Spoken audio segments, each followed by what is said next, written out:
Hello friends and welcome back to my channel. So I am doing Taurus's reading today. Very excited to be back into the star sign readings at kind of a leisurely pace that's going to suit me.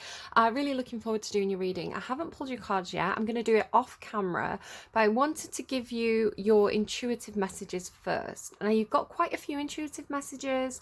There's definitely a feeling that's coming through. It's not going to be for everybody. I don't know what the cards are going to say. The cards could say something completely different, but I'm getting this impression that there could be something to do with timing, to do with the Panther has come out. I started with the my own deck, which kind of helps me lean into your energy, and the Panther came out, and the Panther's really about instincts, trusting your instincts. So if there could be some kind of situation where your instincts are telling you one thing. So for example, like me doing my intuitive messages here, this is all instinctive. And then actually like going into a situation and finding out more information, or like finding out that someone has a different version of events, you know, something like that. So there's something where there's going to be, it's important to get things in the right order is the way it's coming through. It's important to know what you feel about a situation, or understand what is coming from you internally before you go into a situation where there's going to be external factors. I don't know any more than that. That's what I'm getting through. So your actual intuitive messages, then you've got this feeling of trends versus timelessness. So a trend is something that is temporary, it has a big impact, but it's short term, and then this timelessness, which I would associate more with Taurus, because you're a sign of like luxury and wealth and long-term goals. So timelessness is something that's a bit more classic, a bit more mature, where trends tend to be something that is more leaning towards kind of like youth culture. So obviously you can have trends in anything. You can have trends in kind of any, you know, they can be 40-year-old beauty trends and things like that. But yeah, I feel like you could have been in some kind of situation where there was something that was kind of a bit more trendy that you're kind of outgrowing or maturing from, and you're looking for things that are a little bit more timeless now. I'm getting somebody shopping for an engagement ring. I mean, you are the Hierophant, right, in the tarot, so that makes sense. Not going to be for everybody. Don't get too excited, but maybe it's like that kind of thing, like wanting to buy somebody a piece of jewelry, wanting it to be something that is going to stand the test of time, you know, a quality piece of jewelry, rather than something that is just kind of like what's popular right now. So yeah, there's something about something getting better with age. So example things that improve, like a fine wine. So if you are a little bit older, you may feel that you've improved with age. I definitely feel like that. Like I'm kind of embracing my wrinkles and things like that. I think you know, I don't know. I think, yeah, I'm gonna leave that there. Yeah, exactly. You could be getting tired of something. Something could have gone stale.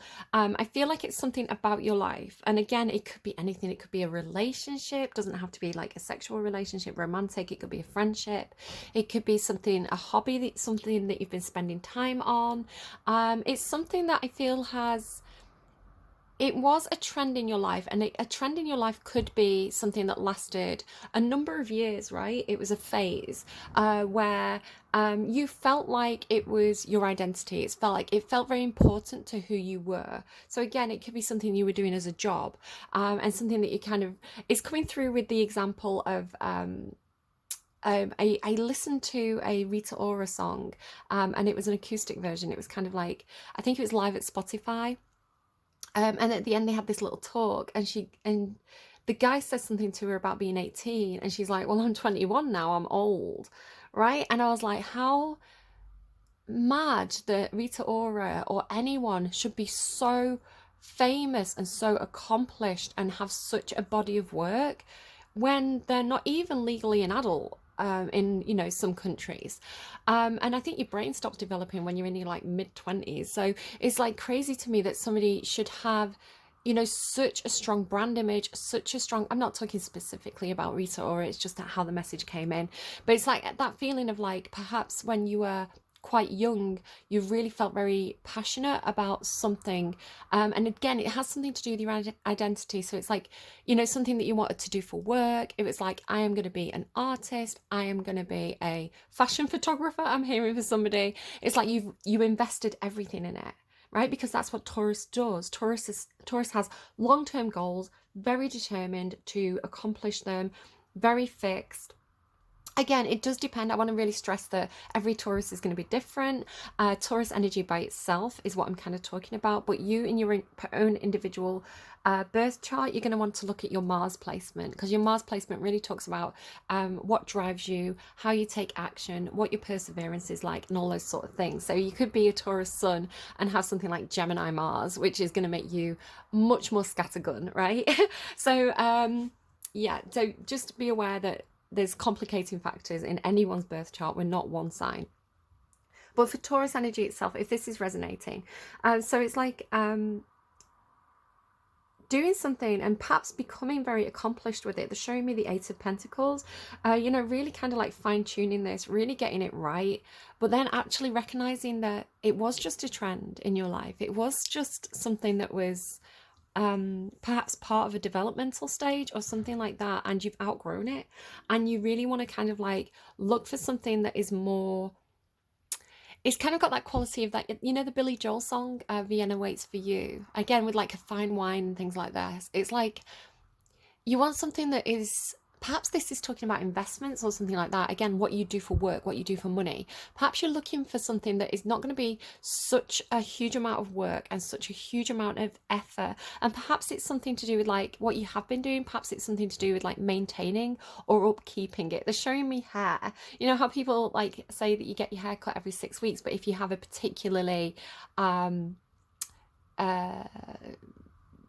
like high maintenance style, it can be even more than that. So for example, like having to, if you've got like bright pink hair, having to re-dye your roots every couple of weeks because, you know, you have to maintain it. You know, having a particular haircut that means, you know, very quickly it starts to grow out of the shape, so you have to cut it back in again. So it's just a metaphor. It's not going to be for everybody, but if you've got pink hair and a really like high maintenance haircut, hi, they're talking about you.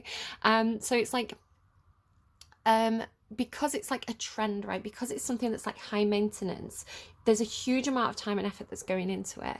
For me, this was, I used to create mods for computer games, and every time the computer game updated, all my mods would break, and I'd have to go through and kind of like painstakingly go through and figure out what had gone wrong. Sometimes I'd have to redo whole mods from scratch. So it's that kind of thing. It's like a heavy time investment. So I think you're looking for something here where it's much more relaxed, much more of that kind of mature lifestyle of like, I want to actually enjoy my life. Again, Taurus being a sign about pleasure seeking, and again they keep referencing like fine wines. So it's like the wine matures on its own. All you have to do, yes, you have to make the wine, but then you go and put it in your wine cellar and it matures by itself, right? You don't have to do anything. Like maybe you have to like maintain the temperature of the room or something like that. There's probably more stuff involved, but it is pretty much a put it to one side, it's going to increase with time, like, right? It's like it's going to do it by itself. So we could be talking about looking into kind of long-term investments. Maybe you are looking at like buying up houses, renting out houses. You could be looking at you know, ISAs or you know, other kinds of like long-term investments that are going to mature with you having to not really do very much about it. So take that as it resonates. Again, if it's relationships, it could apply to many different things. It's like you were hanging out with a group of friends who, you know, you really enjoyed going to, I don't know, like gigs together, right? But then it's like, oh, you're getting a bit older. You want to, yeah, you still enjoy going out. You still enjoy seeing these friends. You still enjoy gigs.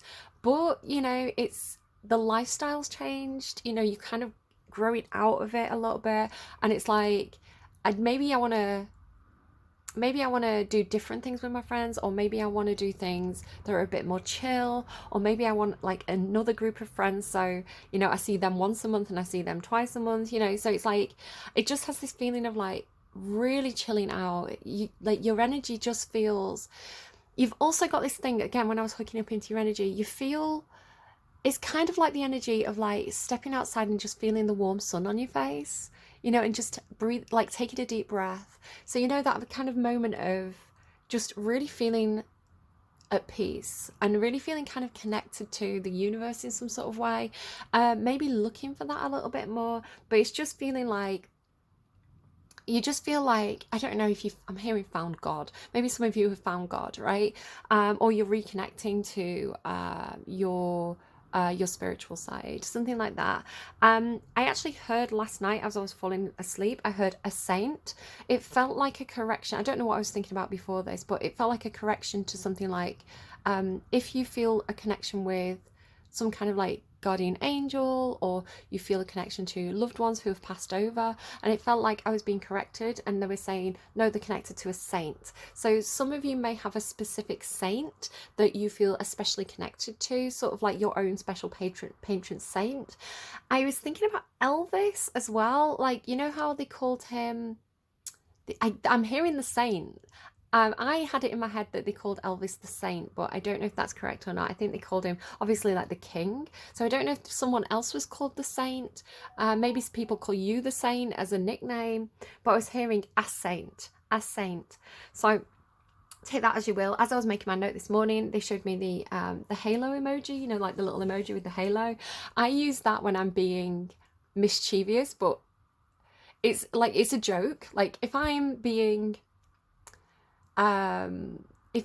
cheeky and mischievous, but obviously pretending to be innocent, right? Like that's part of the joke, that I'm like, I would never do that. I'd use the halo emoji. So the halo emoji for me is like giving a face of being sweet and innocent when you're actually causing mischief. So take that as you will. That sounds very Taurus. The song Sweet Carolina by Lana Del Rey. Let me just pull this up. This again was coming through with this general feeling for you of like having like self-care and nutrition, like looking after yourself, giving your body what it needs, respecting your body. Again, if you are getting a little bit older, that could be something that you're doing for, you know, recognizing that you need to slow down a bit. It could be something like that. Somebody could be called Carolina, somebody could be from Carolina. It says, you don't have to write me a letter because I'll always be right here, closer to you than your next breath, my dear. So again, this could be something to do with one of your own guides, or somebody that you know, like a personal relationship. We love every hair on your head, love you like God loves you, and you say that you're scared. You might be unprepared for having the baby blues. If things ever go wrong, just know this is your song and we love you. So it's like... maybe some of you are having a baby. Maybe this is why you're having a big lifestyle change. It feels like, again, you do feel like you're having a big shift in terms of, maybe do you look up your birth chart and your own personal planets? You may find that you've got a big, slow-moving planet, you know, something like Saturn, Pluto, something like this moving in your chart, which is causing a lifestyle shift for you. That happens as a big planet moves from one house to another. You will go through a different phase in your life. So yeah, it could be some of you have been having that kind of like young lifestyle of kind of like going to gigs and having fun and meeting up with your mates, and maybe one of you are pregnant or you're having a baby, and yeah, you're thinking, do you know what, I actually need to reprioritize right now. I need to be a little bit more sensible, that kind of thing.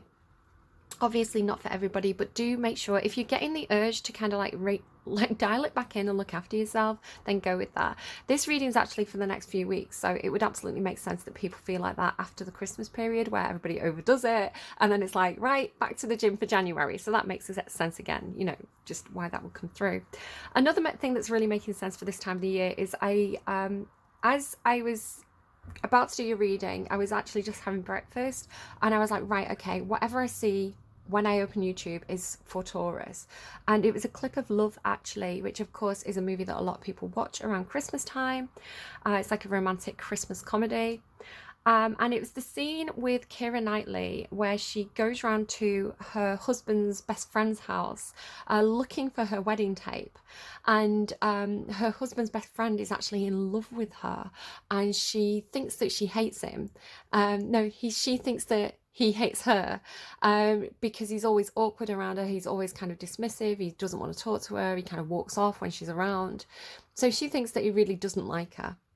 But he loves her. He's in love with her. He's fascinated by her. He's a bit obsessive about her, and he's beating himself up for it. And because he's a good guy, right, he's doing the right thing. He's just trying to create a distance. It's like, I can't be around her, I can't be friendly because it's too obvious, so I have to just be cold. And he says it's a self-preservation thing, you see. But of course she watches this tape and realizes that all the images are of her, all the close-ups are of her, and it's like so this could be something that's going on. You know, you could have somebody around you who you think really dislikes you and really hates you, but they could actually have really strong feelings for you. It doesn't mean romantic, but they could really like you and just not know what to do with that. And vice versa as well. You could feel this way about somebody else and be like, do you know what, I just have to treat this person cold because I can't, it's a survival thing. I can't let them know how I feel. So that could be going on for somebody. And there's another thing coming through with that as well, of when she's watching this video at first, she's so excited, you know, because the video is beautiful, and she's seeing herself through his eyes, right? And she says, I look quite pretty.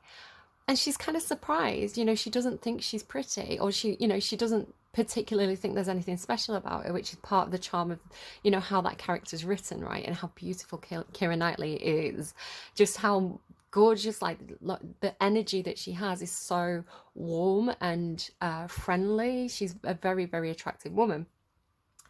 Yeah, so part of that charm of that scene is that the character's written as being completely unaware of this, you know. Oh, I look quite pretty. She's surprised, but it's because she's seeing herself how he sees her. And that could also be something that happens for you. Perhaps somebody takes a photo of you and you're like, wow, but it's because they see what's beautiful about you, Taurus. So there's also this thing about something leaving a bad taste in your mouth. Obviously, that's a really awkward situation to find yourself in. And I do recommend, it's a wonderful movie. Like, it's so loved by so many people. I didn't like it when it came out, but I really love it now. And it's so beautifully written, and it's very romantic and very human to be, oh my goodness, we're in this predicament. I have these feelings, I don't know what to do about them. But I do recommend also watching Cinema Therapy. If you watch Cinema Therapy, it's a YouTube channel. They review movies with a psychologist or psychiatrist. And yeah, they don't think that's very healthy. But obviously it's a movie, they're telling a story, right? So the last thing here is the lighthouse on the underline with the panther. So again, the panther is trusting your instincts. Do you really think they don't like you, or is your instinct saying something else? Now, the lighthouse as well in this context is absolutely fascinating, because the lighthouse is something that's attracting you, right? The lighthouse is like moth to a flame. You know, the light. You think that the light's a good thing that you should go towards, but in the case of the lighthouse, yes, it's trying to help you. Yes, it's a navigation tool, but if you go towards the light, you're going to crash on the rocks. The light's actually telling you to stay back. So with the panther as well, the panther is very much a creature for me in my own deck that moves in the shadows, right? They circumnavigate, they suss a situation out. So Taurus, I think if you're very, very attracted to something that is symbolically full of light for you, I think that it would be wise for you to trust your instincts, to scope out the situation, to try to remain in the shadows or unseen while you do a bit of recon on whatever this is. Because yes, you can go to the lighthouse, right? But you have to go around, you know, like around the rocks and more somewhere safe, and then walk up to the lighthouse. It's like, to go straight to the lighthouse, that's warning you of the danger there. So that's for somebody. Okay, I'm going to stop talking. I'm going to pause. I'm going to do your spread, and we'll see what we have for you. Back soon, Taurus. Okay, just interrupting myself because it's actually 11:11 there. Just as I picked up my phone to put Spotify on as I pull your cards, it's 11:11, so make of that what you will. Okay, so I have your spread and your story time reading. So one thing that's coming through, just because I'm having some problems with the thing that holds my phone in place, there could be something that you're worried won't hold together, or that you're worried something is not gonna Yeah, you're just worried that something's not going to hold together. And you've got this imagery of the ship or the boat. So this could be a situation where you have responsibility or you're involved with a certain project or some product that's being made, or you know, just your family situation, your household. Maybe this is like family coming in for Christmas. It's like, is it going to hold, right? Is this going to hold together, or is this ship going to fall apart? Is kind of how it's coming through to me. You absolutely do seem to let me tell you the song. So the song that was playing as I was kind of getting all your cards out was a Ricky Martin song, and it's Are You In It For Love? Are you in it for love? Are you in it for money? If I lost everything, would you be there in the morning? So I don't know if this is you or somebody asking this question of you, but there does seem to be a question over, is somebody just here for, I don't know, the money, the career opportunities, the products, the you know, is someone here for the material side of things, or are they here because there's emotions involved? Are they here because they love me? Are they here because they're my friend? Or are they just here for what they can get? So I want to say it could be you, Taurus, because Taurus, you are an earth sign. Earth signs are particularly known for being good at the practical side of life and being particularly accomplished and, you know, earning more money than the other signs and all this kind of thing. So I would say you and Capricorn particularly. I don't know if you're dealing with a Capricorn, but this song is giving Capricorn energy. So yeah, you could be asking this about a low vibrational Capricorn, because Capricorn's also very, very interested in money, finance, you know, security and those kinds of things. So you could be saying, are they my friend, or are they just kind of working the career ladder here? Or it could be vice versa, because I know this comes up in Capricorn readings all the time, where they feel like they're being taken advantage of. And I say, well, stop paying for things. Are they still going to be there? Do they offer to pay things for you? Like, you know, you can tell who's there just for the good time and who's there for the money. You know, you can or who's there for the money and the friendship. You can tell, I think. So again, I don't know, if you want to look at your chart and look at your placements, look for Capricorn and Taurus placements in your chart and the charts of people that you're dealing with, and just see where they are and how that affects their chart. Again, it can flip and reverse. It could be either way depending on the vibration level of the person. So look at Venus placements as well.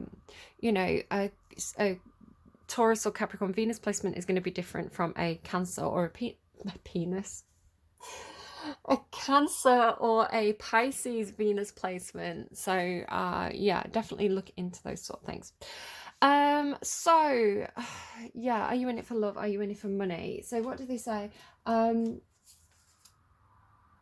I heard the curse of success. So who is successful in this relationship? Whoever is successful, whoever's wealthy, they're feeling like they don't know who they can trust, whether that's you or somebody else. And then they say something as well. What is it? There was a line that stood out to me.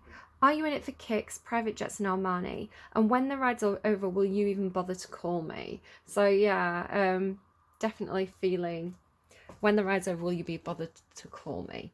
So I feel like whoever is feeling this, and it could definitely be you, Taurus, they could have been hurt in the past, right? This could be a lesson that they've learned, that not everybody is there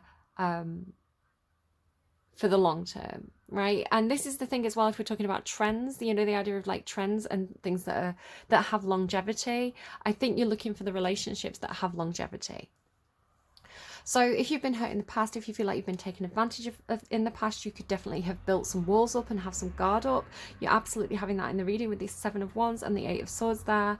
So feeling like you have to have boundaries and defenses, and being a bit worried about who you let in, you know, who you let get close, which could lead to you having quite not unhealthy. I think every type of relationship has its purpose, but you could find that you've got a lot of fair weather friends, right? A lot of good time friends, which absolutely have their place. They're a lot of fun. They allow you to blow off steam, all that good stuff.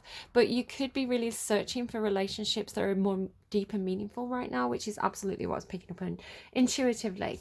Now, in the underlying, so this is the bottom of the deck, you have quite a few things that are symbolic of change, which you also have in the reading here. So you've got snake spirit, time to heal. So of course the snake sheds their outer skin as they grow, and they're associated with medicine. So snake spirit's time to heal. You are healing from something, and this is really confirmed with the Five of Cups here. Five of Cups is about your feelings being hurt, something didn't work out, there's emotional loss, emotional disappointment, but it always says that, you know, yes, those glasses may be broken, yes, the relationship may be spoiled, but there's two glasses that are still standing. And once you go through the healing process, and once you shed the old energy of that old thing that disappointed you, there's something really good waiting for you. And then of course this moth as well, which is like the death's head moth, right, from Sounds of the Lambs, really is saying, again, big symbol of change, transformation, letting the old things slip away so that the new can begin. So really nice symbolism there as well. So also you have this thing about the Four of Cups. So the Four of Cups with this mermaid. So I do feel like there is a relationship that's on offer for you. Now, again, I don't know if this is a sexual relationship. It's probable because the love card is here. But it's not the lovers, right? It's the love card here. So it could be a friendship. It could just be somebody who wants to share their life with you in some sort of way. They are coming through as perhaps a little emotionally immature, which could be one of the reasons why you are being very cautious around this. I want to say you're the one being cautious, but do flip and reverse it if you need to be. Because again, maybe they have this kind of siren quality to them with the lighthouse, right? With the underlying that had the lighthouse and the panther. You're being encouraged not to. I think you're being quite smart not to go directly for this, because it is carrying siren energy, right? It's like it's going to lead to your doom and destruction, but it is something being offered. And you do seem to be tempted, and you do seem to be cautious, which I think I can understand why, at least. So you start the reading with the Eight of Water, which is a card about feeling like something's missing from your life, feeling like you are looking for that thing that's a little bit more deep, a little bit more meaningful. You're looking for the Ace of Cups, which is new, deeper feelings in some sort of aspect of your life. The Eight of Water is like, do you know what, it's pretty good here, but I don't feel complete. So it also can carry a sense of longing, a sense of kind of, I'm hearing wish you were here, like wishing you could be involved in something, wishing you, just that feeling of like longing for something, like wanting to know what else is out there, and not feeling satisfied. So if you look at the imagery, he actually has a treasure chest. I'm saying he, I don't know if you're he, she, they, just take it as it resonates, and just switch it around if needs be. I want to say as well, before we get into this reading, because it has some biology stuff to it, some relationship stuff, very traditional is the way it's coming through, which could be what you're looking for or not. I want to say that I think there's lots of different types of relationships in the world, and as long as they leave everybody happy and they're positive, then absolutely do what you want to do. You know, as long as, you know, there's no severe laws being broken or anything like that. And I want to say that I don't personally think that a loving relationship has to be between a man and a woman. I think, you know, there's a lot of different genders in the world, there's a lot of different ways that people identify, and love is love. However, I do want to just really say that before I go into it, because there is some kind of like Noah's Ark stuff here, which the animals went in 2 by 2, a girl and a boy, that's all you get, you know, kind of stuff. So again, just kind of I just want to preset that by saying that I believe everybody's welcome here and love is love. Yeah, so this person, they do seem to have some kind of security, financial wealth. They seem to be doing quite well for themselves, maybe in their terms of their career. You know, they're comfortable, right? They've got a treasure chest, but they're looking at this ship. Now the ship is coming towards them, but it's out on the ocean, so it feels like it's something unreachable, right? And I want to say the ship is representing somewhere, something for you where you feel like you would be happy. It's like something that you want to be involved with, something that you want to be a part of, something that you want to find a place in, because it's this 10 of Cups. Now, so you actually have the 10 of Cups twice in this reading, which is quite a big deal. But this feels like something that's out of reach for you. Now, with it being a ship and all these animals that are in pairs, I am getting Noah's Ark vibes. So like, maybe it's a case of, you know, all your friends are, you're all growing up and all your friends are starting to get married and have relationships and moving with the boyfriends or the girlfriends or whatever. And you're not, right? And it's like, I want that. I want to be a part of that.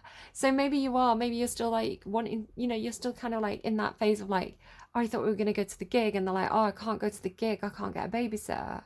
And you're like, and then they're like, oh yeah, me and the other couples are going to a parenting seminar. You wouldn't be interested, but you're like, but I want to be with my friend. You know, it's like, you know, they're all doing something different, and you're like, I want to be involved in that too. I want that life too.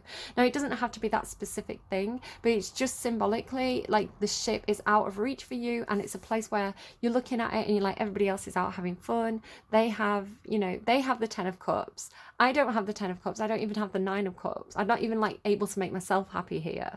Like, I'm missing those interpersonal relationships, or those places that represent a good time, you know, whatever that is for you. But yeah, it's like everybody's off having fun and you feel left out. Now, you also have this with the Page of Cups, which again seems to be maybe someone on this party boat, right? Maybe somebody in this friendship group or this workplace or whatever this is, where everybody's off having a good time. Everybody seems like, you know, it's all good vibes, all good stuff. And this person seems to be coming to you, like approaching you even and saying, come and join the ship, come and get on the ship. You know, everybody's got a dancing partner. I haven't got a dancing partner. Come and dance with me. It's like that kind of thing. It doesn't have to be that specific example, but it's like they seem to be the one, especially because they're a mermaid, right? They seem to be the one holding out the cup, right? The 4 of Water is the 4 of Cups. Normally, yes, she's holding a pearl here. I don't know why symbolically it's coming through as pearls for you, like pearls of wisdom, perhaps because you have wisdom and knowledge over here. But it's like, maybe it's like an experience. So it's like an experience you've not had yet, and you feel like you're missing out. So the mermaid seems to be offering you, or the siren seems to be offering you, the thing that you feel is missing. It's like, here's the 9th cup. This will make you happy, right? But you seem to be saying you're too young, perhaps, which, good call. If somebody's a bit too young, that's definitely a reason to not take the cup. But also, like, the Page of Cups, it can be a child, it's specifically a Pisces child, but it does just talk about somebody who's learning emotionally. And maybe this is you as well. Maybe you feel like you are emotionally maturing, or you need to work on yourself emotionally a little bit, or something like that. So there's lots of different ways it could come through. But you can see here, there's the 9 cups lined up, and this 4th cup is on its own. So again, I feel this feeling of your 9th cup, right? Your happiness is on its own, and so you want to go and join it and you can't, right? I don't know. I know the 8 of Water is followed by be at home, right? This wombat spirit. So you are actually the universe is telling you you can't go on that trip, right? You can't go on that stag do, maybe because you've got stag spirit. You can't go on the stag do and have a great time with your friends. You know, you've got a new baby, you've got this child to look after, you've got to stay at home. The child's like, come and play with toys with me, daddy, you know, that kind of thing. I don't know, but it's like you seem to be stuck. You can't go on that adventure with the rest of the arc, basically. You've got to stay at home. I want to say that you do feel a little bit trapped. You do feel a little bit like you don't have any choice here. You don't have any options. With the 8 of Swords and with this kind of nest with the swords around it, it's like you do feel very, very trapped in the nest, right? Trapped in the house, trapped in the family, trapped in your commitments, trapped in your responsibilities. I can't go and have fun on the ark. You know, maybe like maybe it's a stag do on a cruise or something like that. I don't know. This is also coming through with, so that is coming through, you're coming through as this kind of like wombat kind of bear type creature, which I'm seeing down here as well. I want to say the stag is someone else. I want to say this stag is representing somebody who is on the ship, somebody who's in charge of the ship, right? So this could be a friend to you, it could be a father figure, it could be a boss. I'm kind of getting a bit of a scenario where if this is work for you, right, if the ship is some kind of work project, it's like you wanted to be on that project, right, with all your co-workers that you get along with, you know, your work family. You wanted to be on that project, you wanted to be on that ship. This person's in charge of the ship, this person's running the show, right? You're not involved, you've got to stay at home, whatever that means for you. So that's kind of how I'm seeing it, but do flip it and reverse it if needs be. It could also be that you are in some kind of leadership position. You are in a position of responsibility where you're in charge of keeping everybody happy. And again, this could be you at home with your family, right? It could be you at home at Christmas, you know, in charge of making sure everybody who's coming to visit you is comfortable and happy and having a good time. So again, take it as it fits and leave it if it doesn't. But yeah, you know, he's kind of on his own in this card, where, you know, here he's got this little deer next to him, this little doe, but here he's like on his own. So it does seem to be something about responsibilities and leadership and doing the right thing. Now, there seems to be something happening where emotions could be running kind of high, which again is coming through this page of water. Can you see the kind of choppy water around her? So with emotions running high, or with somebody perhaps being a little bit emotionally immature or naive, there is some conflict coming on. I'm really getting this kind of like choppy waters energy. So you see here, I'm seeing this as the Five of Wands is a card about conflict, drama. It can be literal fighting, it can be competition, it can be aggression. Wands can be physical.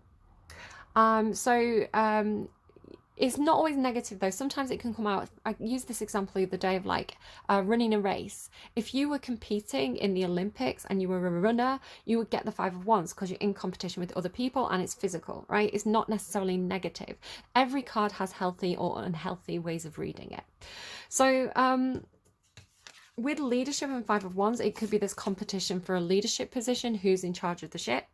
But I'm seeing it as almost like I'm hearing distress call. That's not what I was going to say, but I'm hearing distress call. So I want to say this character, if this is not you, this person who's in charge of the ship, they've got themselves into choppy waters. They've got themselves into a situation where emotions are running high.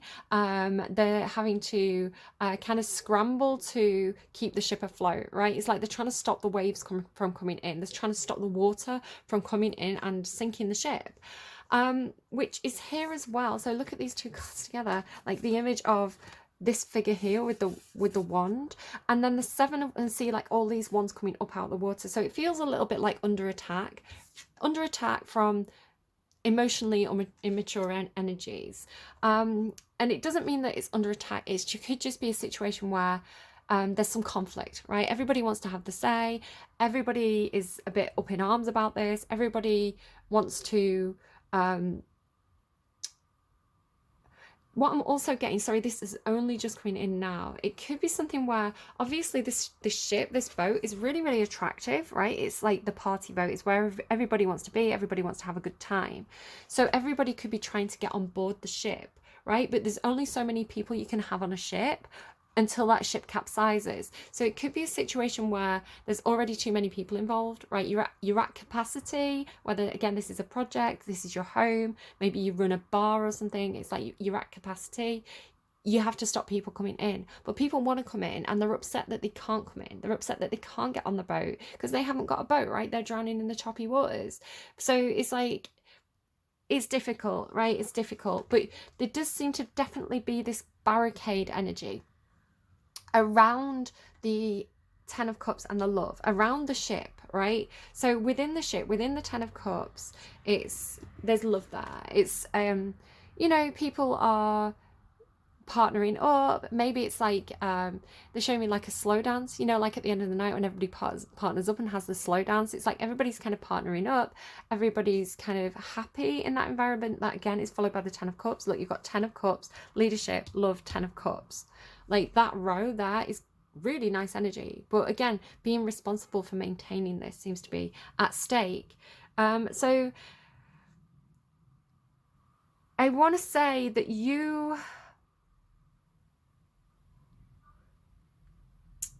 I'm not sure who's on the love boat, right? I'm not sure who's in the ship partnering up and finding that happiness.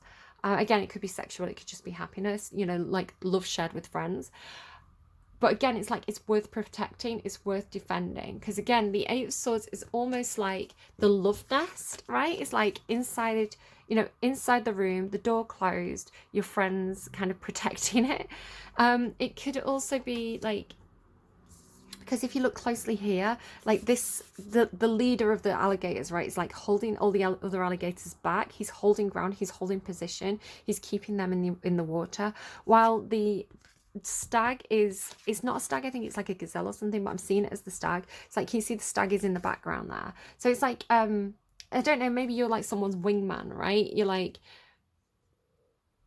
you know, like, okay, I'm gonna hold down the fort while you know, my mate, my dad, my boss gets out there and kind of meets up with, you know, the person that they want to meet up with, you know, something like that. So he's like holding everybody else back. But there's something coming through about, there's this real thing about the water and the land coming through, right? You've got a lot of water imagery, the water being emotions, ideally positive emotions, but something that could potentially be emotionally overwhelming.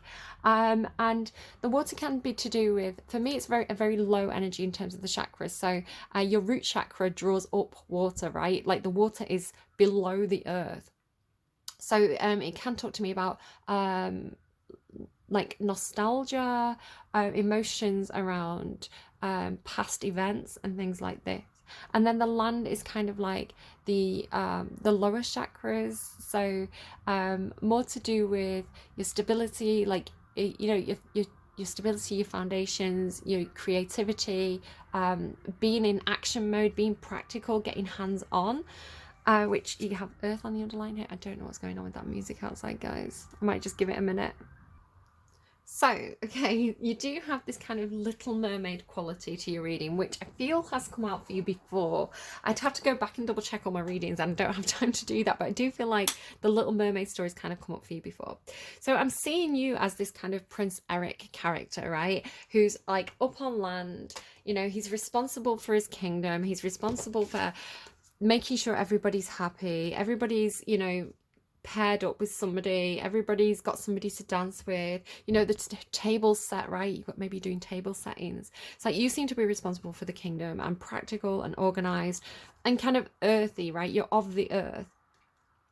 Where your counterpart, which I want to say could be romantic for you, is of the ocean. She, you know, they're the aerial. And again, don't worry about gender and just flip and reverse everything if you need to. But it's like you've got this aerial character who is like, they're not practical, right? They're not practical, they're not organized, they're not good at career, all that kind of stuff, but they feel everything, and they are offering love, and they're offering emotion and emotional connection. Like that's what they have to offer, being of the water. You know, they're offering memories, they're offering the opportunity to make new memories and have that kind of like future nostalgia energy. Like that's what you're missing. And then so with leadership here and the lion, of again, really just kind of the lion being an animal that's symbolic of leadership. And then the counterpart energy here being this female energy, this Little Mermaid energy, again going into wood nymph and beauty, right? This like almost like temptress, you know, siren temptress of the water, of the emotion. And then the girls here on the back are kind of like on the earth, right? They're practical, they're these girls in the background, they're from the same place as you. They're from the earth realm, where this character who seems to be coming into your life, again, do flip and reverse it if needs be, seems to be of the water realm. So it could be a water sign, right? Or somebody with water in their chart. But she's different. And again, it's the difference that makes her desirable. It's the difference that makes her attractive, because it's the thing you don't have yet, right? You have the earth. It's the cup that's missing, and the cup is the water, right? So I want to say this connection that you are making, and again, while you can't, I'm hearing ship from afar, so it could be that you're at like regional difference. I mean, this is what I'm hearing, regional distance from this person. It's like you're stuck on land. They could be across water from you or something like that. I'm hearing ship at sea, so they could literally be at sea. Perhaps they work on a cruise ship or something like that. Again, just take anything that resonates, leave anything that doesn't. But again, you have the love energy and the 10 of Cups. So it's like when it's confusing, because I keep getting this kind of wingman energy. So I don't know if it's like you've got friends who defend you while you go and spend time with this person, and you also get to have that 10 of Cups, right? You also get to have the happiness. You also get to enjoy being in that water energy, right? And water being like love and emotion and happiness and good playfulness. It's very playful, right? Just look at the imagery of like where these two are with the pink flowers and everything like that. It's like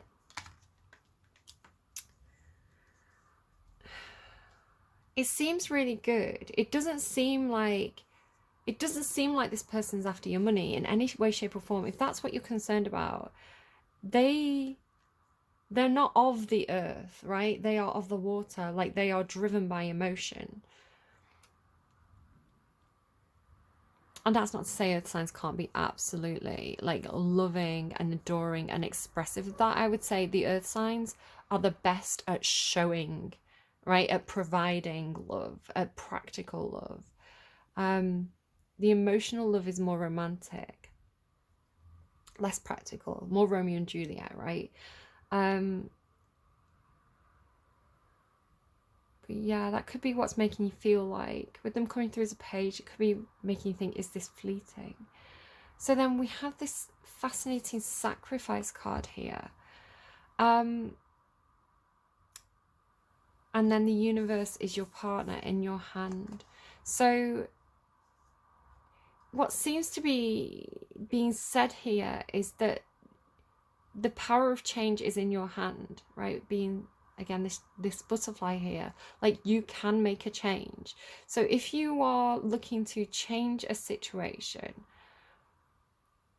I want to say it is possible, it is achievable. If that's the question that you needed answering, you can transform this, you can change this. Like, you have the power to do this. Again, you've got all this time to heal, snake shedding its skin, 5 of Cups. It's like you can transform this situation from, I want to say, from that kind of 5 of Cups, 8 of Cups energy, which is an energy of disappointment, longing, something missing, dissatisfaction.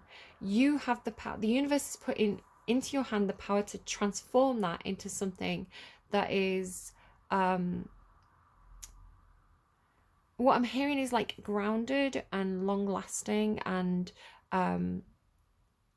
sustainable. It's like if something felt fleeting, it's becoming sustainable, because we're going from, if you heard that was my foot on my stool. I'm not trumping. So the page of water seems to be coming up out of the water and turning into the page of earth. Either that, or you're getting back into touch with your, if this person's coming in with a very childlike energy, you are rediscovering your own inner child. I think in Aries' reading, I was talking about this kind of like Peter Pan and Wendy energy. It's like you can be Peter Pan and Wendy together. It's like, yes, you may have a lot of responsibilities. Yes, you may be in charge of something important, but you can, given the right space, given the right circumstances, like if this space of togetherness is defended, you can be like kids again, is the way it's going through. But again, with this transformation, and I'm seeing it as a combining. I'm seeing it as a combining because it's followed by this tree of life, right? And it's two trees wrapped together. So it's like the supporting each other, right? Giving each other what each other need. Because if you're very good at the practical side of things, but you're missing the emotional side, if you're missing the cup, this person's coming in and giving you everything that you need, everything that you feel is missing. So I want to say, Taurus, if you've been looking for somebody who's like you, right? If you're single and you have a certain amount of wealth, you know, maybe you've got a certain career position, a certain amount of wealth, a certain amount of skills, you know, you're good at the practical side and you're looking for somebody who is going to match you. You may be looking in the wrong places because, again, you're coming in with this, are you in it for love, are you in it for money? It's like, yes, you could meet somebody else who's like you, somebody else who's also, you know, they've got their own financial independence, they've got their own decent career, they've got their own ambitions. But it's just giving you more of what you already have in another person. Because if you really boil it down to what are you looking for here? What are you missing? It could be somebody who's completely impractical, right? They are terrible with money, but they're funny and they love you and they show up for you and they provide you the emotional support and they're charming and kind. And it's like you could look everywhere for the person that matches you, but not find what you need. Does that make sense? You understand what I'm saying? Because it's like, it's the combination. The tree is not going to grow if it just has earth. The tree is not going to go if it just has water. The combination of water and earth is perfect to have the growth, to have the tree of life, right? The future and the good biology or something like that, perhaps, you know, like if you want to talk about DNA and how, you know, the more diverse the gene pool is, the healthier the offspring are because they have more genetically an advantage over fighting illness and things like this. I mean, that's what I've heard, right? I don't want to kind of get into genetics too much because I think that's a slippery slope. But yeah, it's like maybe it's a good thing this person's different from you, right? Maybe this is the change. I don't know. Maybe you're sacrificing. Maybe, what is the sacrifice? Let's ask what the sacrifice is. Why is sacrifice here? Why is sacrifice here, please, for Taurus? Let's get you a song. Why is sacrifice here for Taurus? Oh, you got an advert, but it was Love Letters by Elvis Presley. So I'm just going to pause and let the advert play out and then we'll have a look. Okay, so here we go. Elvis Presley, Love Letters. So that's funny because I mentioned Elvis at the start of the reading intuitively because I was getting the saint, which I don't think is a saint. I was getting a saint. Not the saint, and I was like, isn't that what they used to call Elvis? Which I don't think is true, but like, it's funny how my intuition works. It's funny how my intuition works because so much it's what I get wrong is where the information is. Like the amount of times I've like made a fool of myself because I've got weirdly obsessed with something that's completely wrong, and then it's like actually turned out to be like, oh, that's what that was. It's like, yes, you were being intuitive, but you're also stupid. It's like the things that I get wrong are where the kind of key messages are. It's so funny. Even to the point of like me getting Argentina. I was like, why am I channeling Argentina? And I thought it was something completely different to what it actually was which was who was going to win the World Cup. So I wish my intuition would tell me what I'm being intuitive about because I could make some money doing that. Anyway, like, yeah, Elvis Presley. And again, Elvis is a Capricorn, so you could absolutely be dealing with a Cappy. Love letters straight from your heart. Keep us so near while apart. I'm not alone in the night. Again, that sense of like, I was saying, it's like you've got distance between you. I'm not alone in the night when I can have all the love you write. I memorize every line and I kiss the name that you sign. And darling, then I read again right from the start. Oh yes, love letters straight from your heart. It's a really cute song. Really cute song. So that the sacrifice is love letters. I don't know. Make of that what you will. Interpret that as you see fit. What I would say, I've been talking about sacrifice this week a little bit. You have crown games, right use of power. Again, with this leadership and the leadership and the Five of Wands, it's like a vying for power. Who has power and are they wielding it responsibly? Do they have to sacrifice certain things in order to have integrity? You know, that sort of thing. So, for example, if you were, you know, the leader of an office and you had a young girl from the office pool approaching you, it'd probably be wise to put your defenses up and say no, that's not what we're meant to do. But I don't know. Love is a very funny thing. So yeah. But the sacrifice, crown games, right use of power. Where was I going with this? Oh, I was talking about so I don't know if any of you have been following what's been going on Twitter with Elon Musk. Twitter announced this week that you weren't allowed to link to Instagram anymore unless you paid them. If you paid them, you were allowed to link to Instagram, and everybody was like, "Shut up, that's stupid." And then he ran a poll saying, should I step down as CEO of Twitter? And everybody was like, yeah, probably. And then he got a little bit butthurt about it because he's a Cancerian. He's a Cancerian man-child. And they have those moments. So not saying that that's all the time, but in that moment, that was my perception of him. Just legal things. He said, right, be careful what you wish for. But he said this thing about, I will abide by the results of this poll. He's got this whole thing going on about power of the people, and, you know, popular vote. And I think there's a lot of discussions being raised around that about, which I know from classics, right? I know from my classical studies, there was a lot of examples of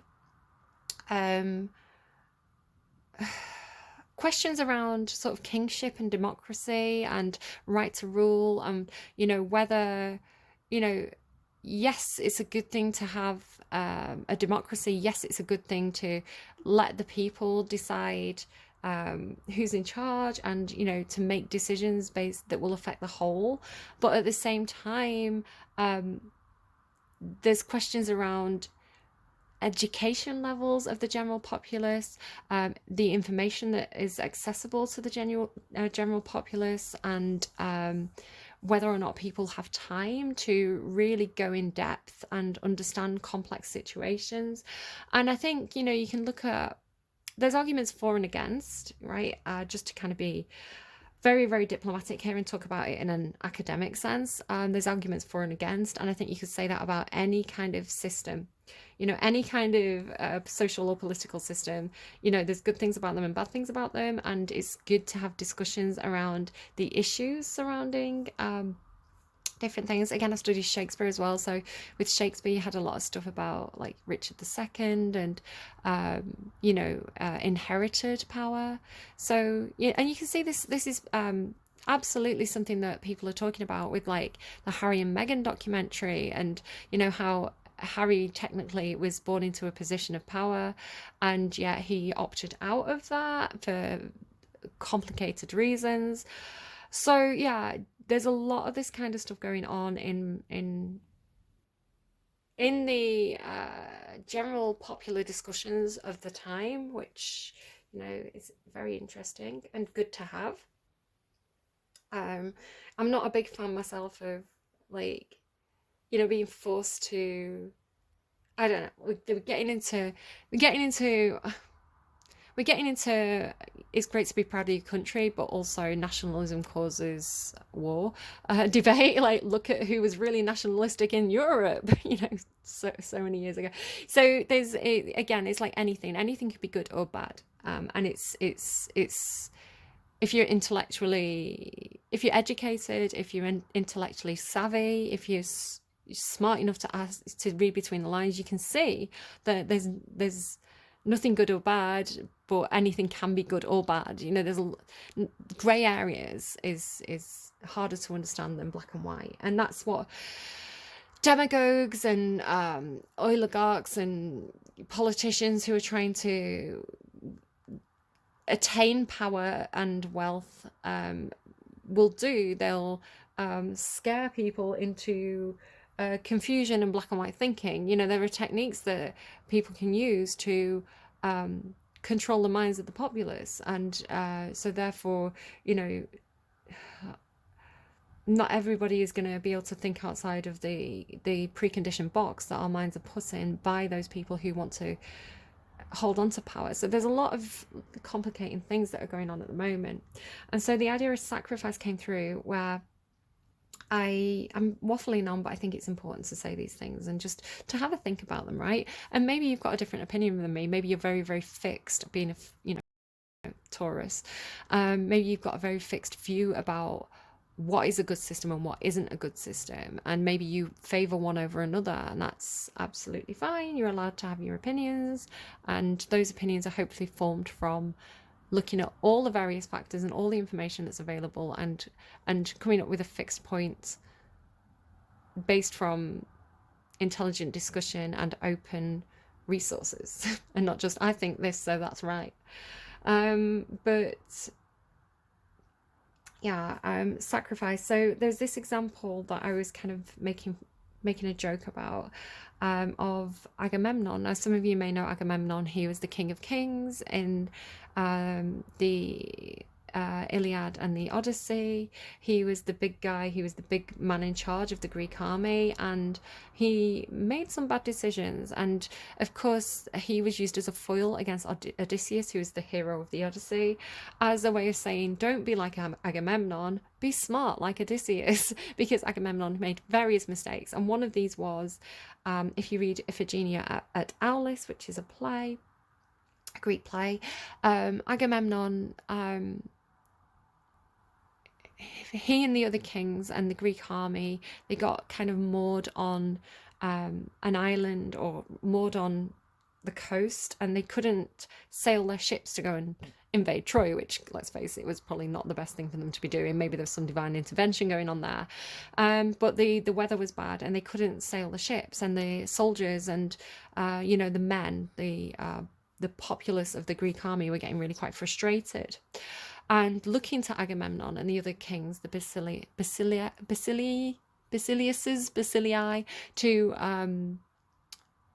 to make a decision to do something about this. So Agamemnon spoke to the priest, and the priest said, oh, the gods want you to sacrifice your daughter, then the winds will change. So Agamemnon was basically under a huge amount of public pressure from the whole of the Greek army to kill his daughter, so that the gods would be happy and change the winds so that they could go to war with Troy, you know, so they could go and invade a foreign country over some like one dude's wife getting like running off, right? So I don't think the Greeks were the good guys in this situation. I'm just going to throw that out there. So yeah, the army were like, that, do what the priest said. The priest wants you to do it, so you should do it. We're all voting yes, you should murder your daughter. So Agamemnon calls his daughter and his wife over. I don't know how they got there when no one else could travel, but Clytemnestra and Iphigenia came over, and he lied to Iphigenia and said that she could marry, I think it was like Achilles, and Achilles is like, what now? Who's doing what now? I do what you're saying. But it's just a big lie and a big con to get them over there. Obviously Clytemnestra is not impressed. She's like, you're doing what to my daughter? And even the other kings, even especially like Odysseus and Menelaus, are like, dude, I don't think you should listen to that priest. He's a bit, I'm not sure he's right about this, you know, doesn't seem like the right thing to do. Are you sure you should listen to what the army say? They're not exactly the most educated, you know, like, this is the reason why we're kings, you know, because we've got big brains and they've got small brains. And I'm not saying that, again, just take back out of that a second. I'm not saying that King Charles, King William were born with like massive brains and divine knowledge, although that's what they say, right? And like, I'm born a little pleb with a pea brain, like, right? It's like, who has access to knowledge and things like that. And whose fault is that? So there's a lot of questions around that as well. So again, my cookie is not crumbling on either side here. I am very much sitting in grey area and appreciating that. So yeah, I'm just waffling on now. I don't know how many people are still listening to me at this point. So anyway, so Agamemnon is like, no, I'm going to do it because there's a lot of public pressure here to murder this child, who's my daughter, and piss off my wife. So I'm going to go ahead and do that. And Odysseus and Menelaus are like, maybe don't, but whatever, you're the king. So they go ahead and try and do it. And if Iphigenia is saved by the goddess Artemis, who's like, God, your dad's a dick. Here, have this deer and sacrifice this deer in the place of this actual human being. I'm not impressed with either, but I'm going to take Iphigenia and she can be one of my like ladies in waiting kind of thing. She can run through the woods as a wood nymph with me. So yeah, that's one story. And yeah, various different endings to that. And of course, if you know the Odyssey, it didn't work out well for Agamemnon. He returned home after these 20 years being away at war, 10 years of war, 10 years of returning home, or whatever it was. Not quite that long, I don't think, for Agamemnon. And came home to find his wife had moved on and had some other bloke living in the house, and then they murdered him, which I can understand why she was angry, right? I'm not saying that she did the right thing, but I can understand why she was a little bit peeved with him that he'd sacrificed her daughter. So I don't know, sacrifice, I have a lot of issue with the word sacrifice. It rumbles me the wrong way, but whatever it means to you, okay? So yeah, anyway, Tree of Life, Universe is your partner, Page of Earth followed by Teachability. Now this is like student energy. This is like back to the drawing board, let's figure this out, let's come up with a plan, which is good because I want to say the outcome to your reading, this idea of like a change coming in and recognizing that you can learn and that you can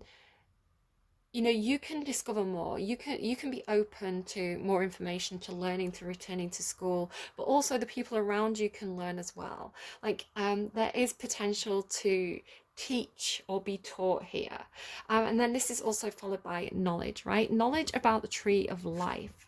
Okay, so pretty profound knowledge, whatever's going on here. Passing on information, knowledge about ancestry, about history, about medicine, all good stuff. And then this is followed by success. So this is the path to success, right? What more do you want to hear? And there's the boat, right? The boat has landed. The boat has come down and landed. Maybe it's aliens. I'm not saying it's the aliens, but maybe it's the aliens. I don't know. So yeah, knowledge, success, teachability, lessons learned. Let's grow from this. Let's share information. Let's move into a more successful future together through the sharing of information. And again, this is absolutely what I'm talking about here. Who has access to information? Those in power have access to information that those who are not in power don't have access to. So how can people be expected to make educated decisions if they're not educated? So I've talked about this before. I went up again, just kind of liability wise. I looked this up a good number of years ago, but it was on legitimate government websites, so whether the situation's changed or not, I don't know. But at the time when I looked this up, I looked up 2 questions on the official UK government websites, and I looked up who is least likely to make education policies that benefit the whole of the community. And the ones that were least likely to invest or vote for positive education policies was the Conservative Party. Labour, Liberal Democrats much more likely to vote for policies that help to educate the general population. Conservatives, no, we don't want people to be educated. Why would that be? Well, if you looked at the voting at the time, the people who were less educated were most likely to vote Conservative. So think about it. If you were the controlling party and you knew that keeping people stupid meant that you could easily manipulate them into voting for what you want to vote them, into voting whatever way you want them to vote, we don't want to educate them. We don't want them to know what we're doing to manipulate them. We don't want them to be able to, I don't know, develop critical thinking skills or to be able to question our authority. Let's keep it simple, stupid. Let's not educate them, because the less educated they are, the more likely they are to vote for us. Right? So I don't know. I made a parallel, and of course, correlation is not causation, but I got the education. I purposefully went and got a degree in humanities with specialisms in classics and literature, because I wanted the white man degree, right? I wanted the posh person degree that's like, this isn't going to get me a job, but at least I'm going to understand how to run a country. So I understand what they're doing, because I got the same education as people like Boris Johnson, who was the Conservative Prime Minister. If you look at his degree, it's comparatively similar to mine. So yeah, but I did not get that degree through my school. My school didn't offer classics courses. I did not get taught very good critical thinking skills at school. I had to go to university to do that and develop those skills and learn the things that I wanted to learn that were not being prioritized as being something that I needed to be taught as a pleb. And I got that degree because of a policy that funded further education that the Conservative Party withdrew. So you can no longer... I wouldn't be able to do the course that I did now because the Conservative Party withdrew funding, right? So they don't want people like me to know what they're up to, because people like me make videos on the internet telling other people what they're up to. So that is just my perspective. That is just my perspective. That's my own personal opinion. I am not a mind reader. I don't know exactly what these politicians are doing, but that's certainly what it looks like to me, considering I have the same education that they do. So I don't know, food for thought. So you've got this thing about sharing knowledge, right? Educating, learning, sharing knowledge, gaining knowledge, you know, looking at where the black holes are and thinking, do you know what, I'll read more about that. And that leads to success, and hopefully it's success for everybody. Okay, I got on my high horse, Taurus. That's the end of the reading. I'm gonna go. I hope it was helpful to you, but anything that comes through is part of your reading, so there you go. Yeah, take care of yourselves, take care of others, be a good person, right? Generate that good karma for yourself. Yeah, thinking about that. Crown Games, right use of power, right? Do take care of yourselves. I'll see you again soon. Oh, the only thing I didn't tell you is you've also got magic on the underlying, so I don't know, maybe learn more about magic. Take care. I'll see you again soon. Bye, friends.